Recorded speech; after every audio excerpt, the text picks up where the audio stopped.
ដើមឆ្នាំ2025រាជរដ្ឋាភិបាលកម្ពុជាសម្រេចលុបឈ្មោះរូបវន្តបុគ្គលមានក្រុមងារអង្គការចំនួន140រូបចាប់តាំងពីឆ្នាំ1995មកកម្ពុជាមានអង្គការសរុបចំនួន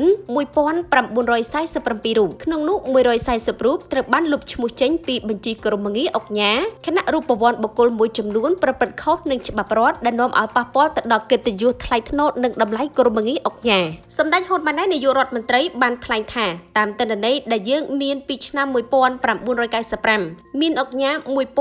1947រូបក្នុងនោះយើងបានលុបចេញ140រូបដោយ126រូបគឺលុបចេញដោយសារវិសមត្ថភាពក្រៅពីនោះក៏មានការលុបចេញមួយចំនួនទៀតដោយការស្ម័គ្រចិត្តនិងការប្រព្រឹត្តបទល្មើសមួយចំនួនដែលនាំឲ្យពាក់ព័ន្ធទៅដល់កិត្តិយសរបស់អង្គការក៏ដូចជាច្បាប់ការថ្លែងយ៉ាងដូចនេះរបស់សម្ដេចធ្វើឡើងក្នុងពិធីបិទសន្និបាតបូកសរុបលទ្ធផលការងារឆ្នាំ2024និងលើកទិដៅការងារឆ្នាំ